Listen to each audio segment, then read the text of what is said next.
Hi everyone, Sam Alexander here from the Simplicity Institute. Thanks for joining me for another presentation in the Ecological Civilisation series. We haven't crashed the internet yet, but look out Kim Kardashian, we're coming to steal your followers and induce a revolution in consciousness. Please subscribe to stay notified of forthcoming presentations, and if you're liking these videos, including you, Kimmy, please share the playlist above with your friends and social networks. Today we're going to try to envision what daily life would be like in a degrowth economy, that is, an economy seeking planned contraction of energy and resource demands in order to achieve sustainability, equity and social well-being. Before exercising our imaginations, let me provide some context. In the last talk I outlined some of the arguments for and against economic growth and concluded with some bold policy ideas for structuring a post-growth or degrowth economy. We saw that mainstream economic and political discourse still assumes that GDP growth is required for societal progress, and indeed the dominant view remains that green growth or sustainable growth can be achieved through technological innovation and efficiency gains in production. If true, it would follow that all nations on the planet, including the richest, can and should continue increasing GDP. We would just need to decouple that growth sufficiently from environmental impact, that is, grow qualitatively rather than quantitatively. This vision of green growth is coherent enough in theory. It's certainly possible to produce our goods and services more cleanly and efficiently via qualitative growth, and to some limited extent qualitative growth is happening in some economies. But growth isn't green or sustainable if the quantitative scale of an economy continues to destabilize the climate and degrade critical ecosystems. For decades we've been told that green growth, efficiency, free trade and advanced technology are the paths to sustainable development, but the facts tell a different story. Efficiency without sufficiency is lost. Every year the global growth economy makes ever increasing material and resource demands on the planet, recently reaching a material demand of 100 billion tonnes per year. And despite 30 years of international climate conferences, collectively humanity still emits around 40 gigatons of carbon dioxide into the atmosphere every year. That's not green growth. Unfortunately, the social failures of development have in many ways been as profound as the environmental ones. The richest nations and people have certainly become richer, and around the world many people have been lifted out of poverty in recent decades, but there are still billions of people living in destitution, people who need to increase their living standards to ensure basic material needs are securely met. To make social and environmental matters more challenging still, the global population of almost 8 billion is heading toward almost 10 billion by mid-century and 11 billion or more by the end of the century. I feel crisis and emergency are exactly the right words to describe this situation, but my overview here isn't gratuitous doom and gloom. We need to have a clear understanding of the global predicament if we are to develop coherent ideas about what an ecological civilization would look like and how we might go about creating one. The global predicament calls radically into question the legitimacy and indeed the viability of high consumption lifestyles and growth economics, especially the forms prevalent in the wealthiest and most industrialized societies today. There is no way that the first world consumer way of life could be universalized to a growing global population, and there is no way to make material affluence sustainable through green growth. The extent of decoupling required is simply unachievable.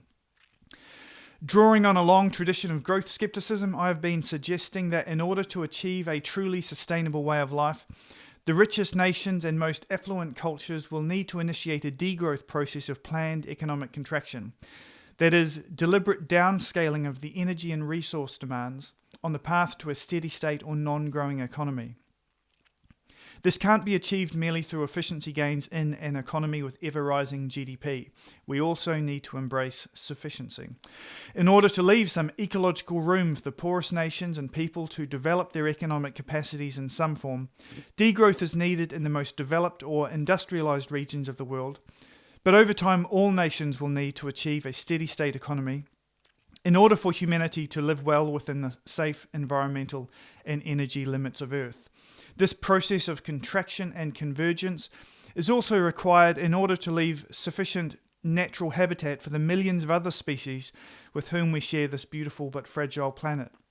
Kate Raworth would call this living within the donut, where economies operate beneath environmental ceilings, while everyone is raised above a dignified social baseline or floor. These connected social and environmental goals might seem overwhelmingly difficult to achieve, and it certainly won't be easy. But I feel degrowth to a steady state economy is the best framework for understanding what is needed to create an ecological civilization that is viable into the deep future. After all, the timeline of sustainability isn't about 50 or 100 years into the future. We need to be thinking in terms of millennia, tens of thousands of years, or even millions of years. What would such a civilization look like? And how could this envisioning exercise practically inform personal, social, and political action today? In this presentation, I'd like to explore some of these issues, and I feel this discussion should be considered alongside the last presentation on policy changes, since both cultural and structural changes are needed for a degrowth transition to work. We might all have certain reservations about consumerism and the growth economy, but it can be hard to imagine alternatives. Even if we can envision a radical policy platform, what would daily life actually be like in a sustainable degrowth economy? What would it look like? What would it feel like? In particular, could we live meaningful and happy lives while also stepping lightly on the planet? As always, my analysis to follow is not presented as a comprehensive or exhaustive statement, but simply as an invitation to reflect and discuss. And any broad brush analysis like this is also inevitably context dependent. I'm writing from Melbourne, Australia, but a degrowth economy would obviously look different in different parts of the world.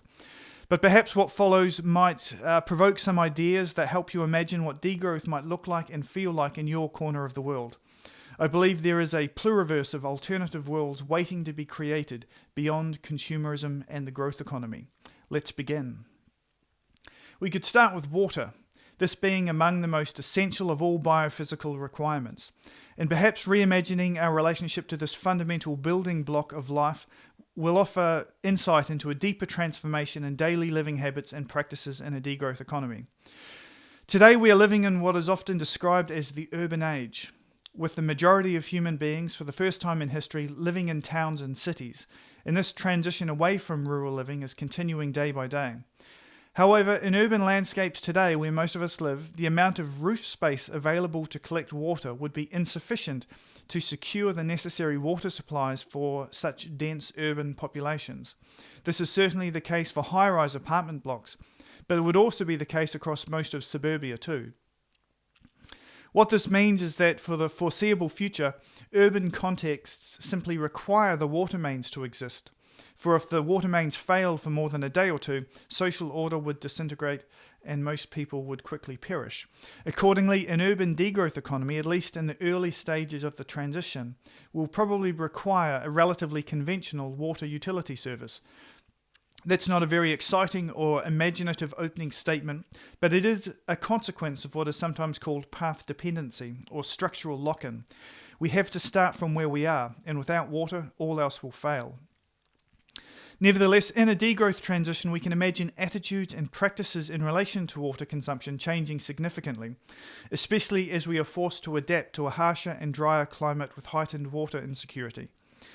Today, average daily household water consumption in the US is over 300 litres per person, with other developed nations sitting around 150 to 200 litres per person per day. At the other extreme, the United Nations and the World Health Organization advise that 20 litres per person per day is the minimum needed for the most basic subsistence requirements, drinking, cooking, and sanitation, which is the baseline for refugee camps. In all regards, degrowth seeks the middle way between overconsumption and underconsumption. So we can expect water requirements in a degrowth economy to sit well above the absolute baseline of refugee camps, but well below the 200 or 300 litres casually consumed today in affluent societies.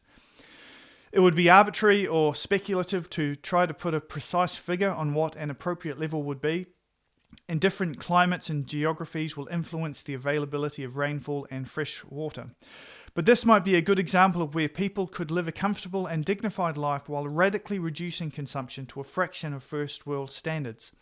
An 80% reduction from US levels, for example, would be between 60 to 70 litres per day per person.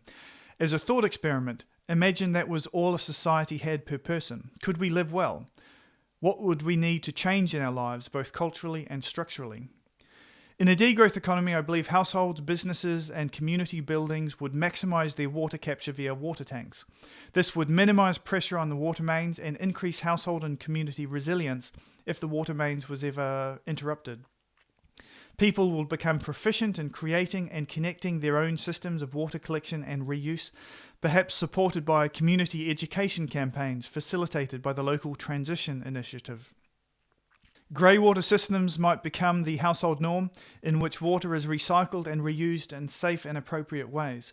Conservation and frugality with water use would be the guiding ethic when preparing food, washing dishes and clothes, and cleaning ourselves. And as an ecological consciousness develops, people could take a quiet pride in the creative ways they minimise waste in all domains of life. To supplement the mains supply, tank water could be used for drinking and meal preparation, to irrigate productive gardens, to be used in the shower, or to flush the toilet. Regarding the flush toilet, isn't it a bit crazy that we've created systems in which people defecate into drinking quality water at a time when billions of people don't even have access to safe drinking water? I recognise, of course, that this is an example of structural lock-in. Most don't have an alternative. Nevertheless, I think an ecological civilization can do much better than the conventional flush toilets prevalent today. Eventually, in appropriate contexts, I foresee waterless composting toilets will become far more common. The Humanure Handbook is a great place to begin reading up on the science of safe practices in this regard. In the long term, perhaps we might even manage to retire centralised sewage systems and the infrastructure this requires, but that would obviously take time, probably decades. As noted in the presentation on biogas, there are now also domestic-scale biogas systems whereby human waste is used along with food waste as organic feedstock in a digester to produce renewable energy and net zero emissions cooking gas. While these types of practices need to be undertaken with due diligence in order to minimise risks, they are good examples of the circular economics and permaculture practices that might need to lie ahead. Posh middle-class folks might find this discussion of composting toilets a bit confronting, but how can we call our societies developed or civilised if we crap into drinking quality water while other people die of thirst and our rivers run dry? It's a specific example of a more generalised insanity within industrial civilization. The great transformation begins with new conversations, bold imaginations, and creative experimentation. When we have moved away from the flush toilet and are using human waste to create renewable energy, then we can call ourselves civilised. Here's an idea. How about we establish a pilot project where a suburban neighbourhood or a cul-de-sac is supported by a local council to set up waterless composting loos or domestic biogas toilets with informed guidance and monitoring. There would be things to learn and best practices would develop through testing and experimentation, but this is what we could call real R&D, not research and development, but research and degrowth. As Buckminster Fuller once said, you never change things by fighting the existing reality. To change something, build a new model that makes the existing model obsolete. With water needs minimised and secured, what about food? A degrowth economy is a swiftly decarbonising economy, so food production would have to wean itself off the massive fossil fuel inputs of industrial agriculture and global distribution chains. This would involve localising the majority of food production and transitioning to organic permaculture techniques, sometimes also called agroecology. Whatever we call it, we need a holistic and integrated approach that applies ecological and social principles to the design and management of sustainable, resilient, local and post-carbon food systems. One of the most significant but often overlooked implications of the transition away from industrial agriculture is the increased labour needed for organic production. Organic food production can be just as productive or even more productive per acre than industrial techniques, so we can certainly feed the world using these sustainable practices. Not only can we feed the world without industrial agriculture, going forward, agroecology or permaculture is really the only way to feed the world, since these approaches enrich rather than destroy the land base. But a transition beyond fossil fuels will require more labour for food production. In industrialised economies today, the proportion of the population that is farming has shrunk to as low as 2 or 3%. Without fossil fuels, that proportion will increase significantly. The increased labour requirements from post-carbon techniques arise primarily from the great reduction of mechanised oil-dependent farm machinery, but organic fertiliser production and pest control can also be more time-intensive than industrialised techniques. That said, permaculture practices like companion planting or chop and drop composting might minimise new labour inputs, so the goal should be to develop practices where nature does a lot of the work rather than humans or fossil fuels. Of course, growing food under exploitative conditions would not be a satisfying way of life, but food production under non-exploitative conditions can be enriching, meaningful, and good for both people and planet. Eliminating poisons and industrial farming techniques that destroy soils and contaminate waterways are obvious benefits to permaculture practices, but local and collaborative food production via urban farms and local markets can also reconnect people with each other, with the seasons, and with the land base upon which we all depend for subsistence. Furthermore, there are health benefits associated with moving away from long sedentary days in the office or factory and spending a part of working life outdoors with hands in the soil in the active, necessary and very human process of growing healthy food. We wouldn't all have to be farmers in a degrowth economy, but I'd wager a lot of people would enjoy the opportunity to work in a community farm for an hour or two each day, diversifying working life with the essential and noble task of providing yourself and others with daily sustenance. A degrowth economy would aim to maximise organic food production within the urban boundary in order to increase local production and minimise long energy-intensive supply chains. As Helena Norberg-Hodge argues so eloquently, local is our future. This would involve digging up lawns and turning them into productive vegetable gardens and planting fruit trees and nut trees all over the neighbourhood. Our urban landscapes would become edible. Nature strips could be cultivated, some parks could be turned into small farms, community gardens or food forests.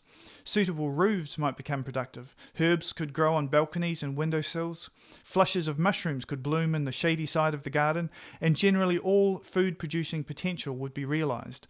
Land could be shared if people either couldn't or didn't want to grow food. To expand growing space, there is also great potential for building raised beds on driveways, as well as some roads or car parks. A degrowth society would definitely need to reclaim some urban space from the private motor vehicle, and the possibilities are limited only by our imaginations. As urban homesteaders, many households in suburbia might keep chickens for eggs, bees for honey, and some with a little more land might even keep small livestock, such as goats for milk and cheese. Animals are also a great source of manure for compost, and many permaculturalists build animals into their circular organic systems. Household or neighbourhood aquaculture systems could even provide urban centres with some of their fish and fertiliser supply too. Nevertheless, in order to minimise the environmental impact of our diets, demand for meat, fish and dairy would likely be greatly reduced, at least compared to the levels in affluent societies, and I can imagine a growing proportion of vegetarians and vegans, even if these practices never become universal. Reduced meat production would also open up huge tracts of rural land that are currently used to produce grain for animals, land which could be converted to growing food for humans or growing plants for carbon sequestration, or just left to rewild. As always, these suggestions would need to be assessed and applied in context. What this analysis implies is that local and organic food production would require significant changes in our consumption habits too, not just changes in production. Food would be eaten in season in order to avoid having to import non-seasonal foods from the other side of the world. Preserving foods would be the most appropriate way to access those foods out of season. Generally, food would be unprocessed and require no plastic packaging. David Holmgren's book Retro Suburbia is probably the most detailed practical guide available for turning conventional suburban landscapes into flourishing and productive permaculture oases in an energy descent context. You might also like to check out my book Degrowth in the Suburbs, A Radical Urban Imaginary, co-authored with Brendan Gleeson. Governments should do everything they can to support localised organic agriculture, but communities can get to work now without waiting for state support. And there are some really promising examples of urban agriculture projects. Havana in Cuba provides a particularly inspiring example of what can be achieved in terms of organic food production in urban landscapes. Cubans turned their energy crisis in the 1990s into an opportunity for creative renewal. And while there was obviously hardship too. The results were extraordinary. There really is a huge amount of untapped potential here, especially in suburbia where land and housing densities allow for vastly increased food production. If you have access to land, try growing food. You might be surprised how satisfying it is to be so intimately connected with soil, sun, and seasons. If you don't have access to land, consider supporting local farmers markets rather than the mega supermarket chains. How we spend our money is one way to vote on what exists in the world. Nevertheless, even in a degrowth economy where urban agriculture was enthusiastically practiced, I think we should expect households to import various foods in various forms, if not from around the world, then certainly from rural or semi-rural contexts. In fact, this would probably be a necessity in most urban contexts because growing space probably does not permit or easily permit complete self-sufficiency. That said, please read Ted Trainor's essay Remaking Settlements, linked in the description below, which indicates that meeting most food needs within your suburban boundary is plausible. Trainor also did a case study comparing industrial egg production in today's society with permaculture methods in a degrowth society and concluded that energy and waste flows could be reduced by at least 90%. This suggests that there is potential for similar reductions applying in other domains too, not just eggs and not just food, but only if both cultures and systems change radically toward what Trainor calls a simpler way. All this local food production is going to require organic fertilizer to keep soils healthy and rich. I've already discussed humanure via composting toilets and or biogas digesters. I don't think anyone has the right to dismiss these practices while at the same time accepting industrial practices that destabilize the climate and destroy topsoils. A degrowth economy will do things differently, and we need to expand our imaginations about what sustainability might look like.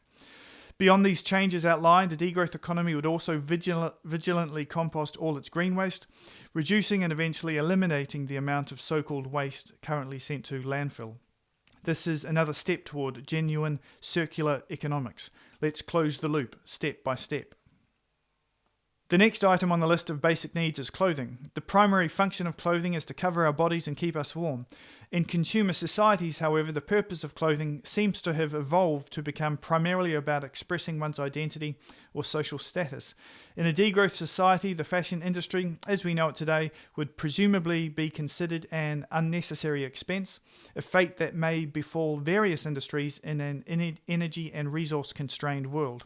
The most superfluous industries would wither away first, such as today's fast fashion practices. Of course, people will always want to express themselves through what they wear. That's a very human desire, and perhaps it's even a need. So style would not disappear so much as evolve. A new aesthetic of sufficiency would develop, and soon enough, the social expectation to look fashionable or brand new would become a quirk of history, incomprehensible to the new generation. I think this is an important point to consider beyond the example of clothing merely. And aesthetics of degrowth or sufficiency would value and appreciate different styles and tastes. An aesthetic evolution may need to supplement or even precede any political or economic transformation. What is more beautiful, a manicured lawn or a productive permaculture garden? What conveys good taste, a shiny new suit or a woolen jumper with visible mending? What is more stylish, a Ferrari or a cargo bike? We must create the taste by which we will be judged. As J.G. Ballard once wrote, many of the great cultural shifts that prepare the way for political change are largely aesthetic. Beyond fashion, the economics and culture of degrowth also suggest we would salvage, swap, and reuse clothing diligently, as well as get very good at sewing and mending within the household. Again, we might have learned these arts of self-sufficiency in the great reskilling sessions run by your local transition initiative. For the next decade or two, we might even be able to get by simply reusing and recycling the abundance of clothing already in existence. I sometimes wonder what other domains of productive activity could be paused or minimized without hardship or significant inconvenience in a contracting economy. Scarcity invites creativity, and preparing for scarcity in advance builds resilience. As John Michael Greer likes to say, collapse now and avoid the rush.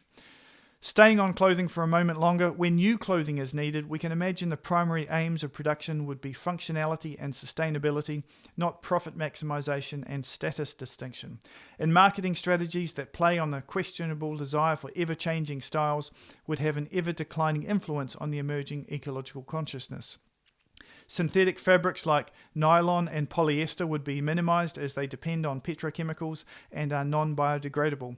And industrial cotton production requires extensive use of pesticides. Functional, low-impact fabrics could be used instead, such as organic linen, agricultural hemp, and wool. The issue of housing is particularly difficult and complex. Sometimes environmentalists dream of a world full of agrarian eco-villages where every family is living in a mud brick house they built themselves from the clay beneath their feet. Maybe in some distant future that's where an ecological civilization needs to end up. But the fact is that over the next few critical decades, most people are going to find themselves living in a built environment that already exists, suburbia, or the inner city. In other words, the houses and apartment blocks that already exist now, in most cases, will remain over the coming decades, no matter how inadequate they are from an ecological perspective. We are hardly going to knock down the suburbs and start again, not yet anyway. There is too much embodied energy in the built environment to waste. Given this reality, the immediate task of those working towards some form of degrowth transition is to make the best of existing infrastructure. We need to retrofit the suburbs, to use David Holmgren's phrase, and re-inhabit the built environment with a new consciousness. This might involve using space more creatively, like taking in boarders to fill spare rooms, or putting a caravan or tiny house in the driveway to resist further urban sprawl, or to support friends in need. With the car exchanged for a cargo bike, the garage might become a workshop of some sort, where useful goods are produced or repaired with local resources to meet local needs, traded at the weekend market to supplement household income. Retrofitting the suburbs might also involve other things like putting up thick curtains and sealing gaps in windows and doors to increase energy efficiency, or installing solar panels and water tanks. These are not new ideas, but they are a part of what may be required. A culture of degrowth certainly would not spend large amounts of money renovating housing purely for aesthetic reasons or to keep upshifting with the Joneses, more like keep downshifting with the Holmgrens. Of course, much of the existing housing stock is poorly designed from an environmental perspective, so there are limits to what retrofitting can achieve, but much can be done to improve the energy efficiency and productive capacity of existing housing and the built environment. In the longer term, the housing stock will need to be replaced, and within a degrowth economy there would be certain expectations or constraints about how to do this. Materials would be sourced as locally as possible and designed for long-term durability and energy efficiency, not short-term market gain. Straw bale or mud brick houses may indeed become more common. Tiny house villages might reclaim some unutilized car parks. More people and communities would collaborate in the construction of their own homes to reduce costs, and because creative activity can be satisfying. To limit the resources required, as well as limit the spaces needed to heat and cool, houses would tend to be smaller and more densely inhabited than is typically the case today, certainly in Australia where I am based. I also think that government investment in public housing may be needed as more people face housing stress in times of economic crisis. This would also provide access to land in ways that help unchain people from the unsustainable growth economy. After all, most of us have to work long hours just to pay for housing, making it very hard or impossible to truly opt out of the growth economy without first opting in for decades. In short, access to land can be a severe barrier to sustainable living. This will need to change in a degrowth economy, and in fact I'm going to dedicate an entire presentation to this topic, so for now I'll just raise this issue but defer the deeper analysis for another time. In terms of energy, the most significant feature of a degrowth economy would be swift decarbonisation. Whereas growth economies seek as much energy as possible at the lowest market price, a degrowth economy requires only enough energy to sustainably provide a modest but sufficient material living standard for all. This means lower energy requirements compared to industrialized societies, all of which could eventually be provided by renewable sources. Even more important than greening supply is reducing demand, because renewables are unlikely to ever be able to fully replace the energy abundance of fossil fuels, especially the 100 million barrels of oil that are consumed every day today. Therefore, a degrowth economy might need to adjust to an energy descent future. As I've said in previous presentations, the transition to 100% renewable energy will be much easier if we significantly reduce energy demand. And there are two ways to reduce emissions: post-carbon energy supply and reducing demand. We need both, but demand-side reduction is a sorely neglected strategy. Due to the close connection between energy supply and economic activity, reductions in energy use would inevitably imply significantly reduced production and consumption. This would not necessarily be a problem, however, because, as has already been made clear, consumption levels would have to be considerably lower than in consumer societies today, thus requiring much less energy to support them. As well as economic contraction, efficiency improvements and conservation efforts would also lessen the energy requirements of a degrowth economy. In a sense, conservation is a new form of production. Hydro, solar and wind would provide the bulk of society's electricity provision, and some limited use of biofuels or compressed biogas can be expected for critical transport and machine fuels.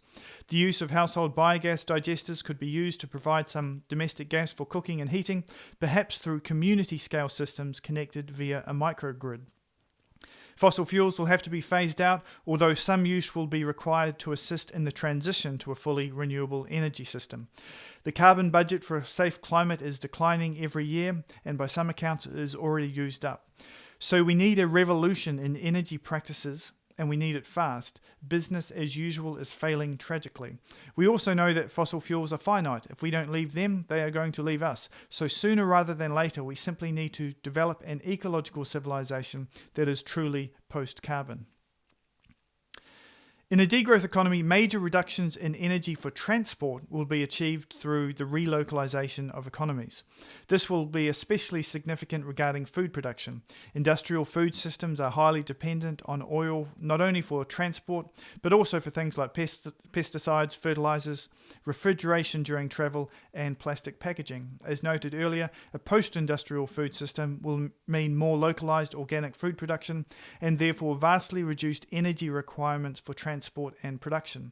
Some of the food for cities could be imported from rural contexts by electric trains. Another area of energy savings relates to driving cars. In order to decarbonize the economy, driving will need to become the exception, not the rule. A few electric cars will be available in each neighborhood, but the idea that everyone can have immediate access to a private vehicle is not a coherent vision of sustainability. We can't produce 1 or 2 billion electric vehicles in a sustainable way, and that wouldn't be a good use of scarce material or financial resources. In any case, for the next critical decade or two, electric vehicles will be too expensive for most people, especially in a degrowth economy, so our real challenge isn't to make private vehicles sustainable, but to do without private vehicles. In other words, the primary solution to sustainable travel is driving and flying much less. Various studies have estimated that around half of all car trips are less than 5 kilometres and around 1/3 are less than 3 kilometres. In many cases, those could be replaced with walking, cycling, or public transport, or at least car sharing and ride sharing. I can imagine electric bikes, including electric cargo bikes, being used for longer distances or for people with special needs. In order to make these options viable, governments may need to invest heavily in good systems of electricity-powered public transport, such as light trains or trams, as well as networks of bike lanes. Putting a price on carbon or introducing tradable energy quotas will also provide appropriate economic incentives to reduce car dependence and build post-carbon infrastructure.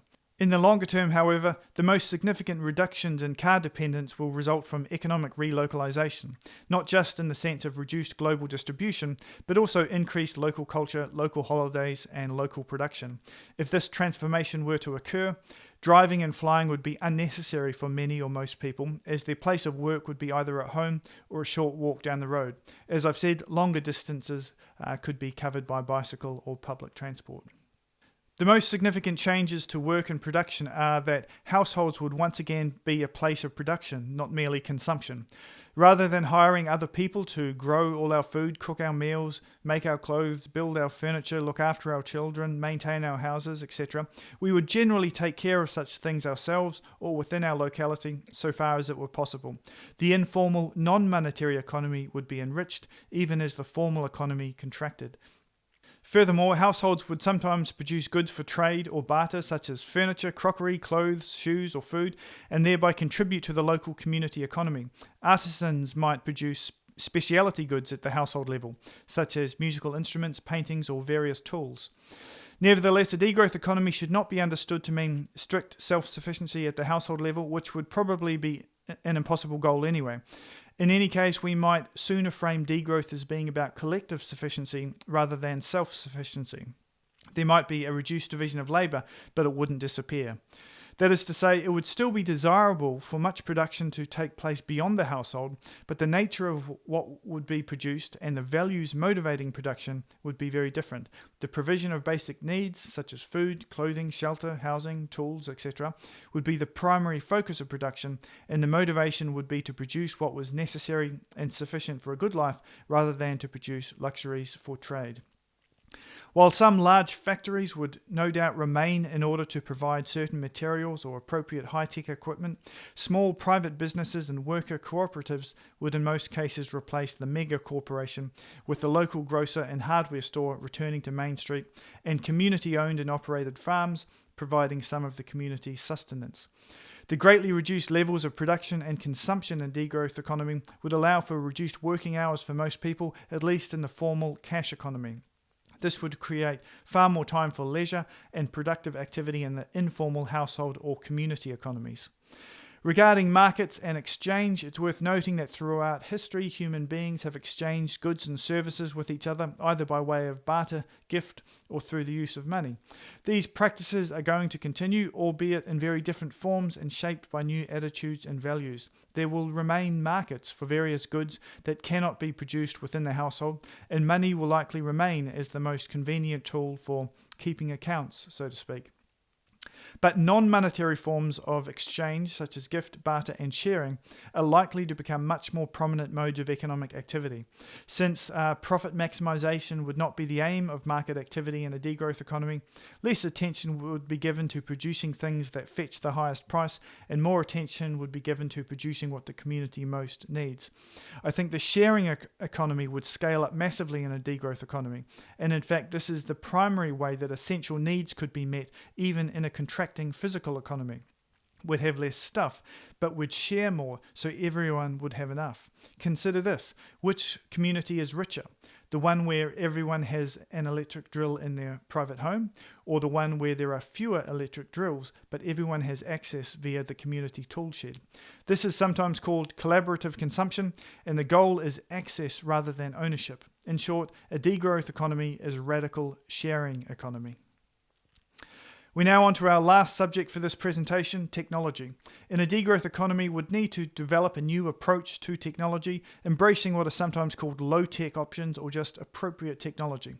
In most cases, the bicycle would replace the car. We would choose water tanks over desalination plants, and in many climates, the washing line could replace the clothes dryer without hardship. Fossil-fueled technologies would need to be electrified or at times replaced with manual low-tech tools powered by humans. We could get by and might have to get by with fewer electronic kitchen and household gadgets, and most essential technologies could be available in the community tool shed. And just imagine what we could achieve if the long hours invested in technologies like Netflix, Instagram, or Facebook were redirected to creative activity or community engagement. The mind boggles at the latent capacity we have to make change. We should also remember that the degrowth economy will arrive in the wake of industrial civilization's deterioration. This will mean that vast quantities of industrially produced goods, tools, and materials will already be in existence, and for many decades we would be living in what some have called the salvage economy. Human beings will doubtless prove to be exceedingly creative in the use and reuse of existing materials, tools, and technologies. The old ethics of the Depression era will return as people learn to use it up, wear it out, make it do, or do without. I suspect that technologies like washing machines and fridges will be the last things people give up, but life would go on even if they became unavailable or unaffordable. Hopefully, computers will remain to do some important tasks, especially education, organisation, and information sharing, although private computers might become much less common. It can be hard to imagine a world with restrained or reduced computer technology, but remember that it wasn't so long ago, in the 1970s, when essentially no households had private computers and life was not so horrible or primitive without them. There was also a tiny fraction of today's e-waste. The main thing is for communities to put their mind to the question of what technologies are appropriate. That's obviously a value-laden assessment without a single right answer, but it's another example of how the values of degrowth would produce a different society than the values of consumer capitalism. Washing line or clothes dryer? I love this illustration from Greg Foister. There are countless other avenues we could explore in this type of envisioning exercise, including what would become of healthcare and education, how would people spend their leisure and what art forms might flourish, how would a degrowth economy differ in urban centres as opposed to rural centres, what if another global financial crisis shakes the world, or how might we need to adapt to harsher climates, and how would degrowth in the global north affect the global south. These are all important issues that deserve and will receive further attention, but for now those discussions must be deferred to another occasion. Degrowth clearly represents a fundamentally different way of life for most people, especially when compared to consumer societies today. Average levels of material and energy consumption would be significantly reduced, but I feel if this process is managed wisely and creatively, we can live richer and more creative lives, even with access to fewer consumer goods and services. However, degrowth isn't just about less of consumer culture. As we've seen, it's also less and different.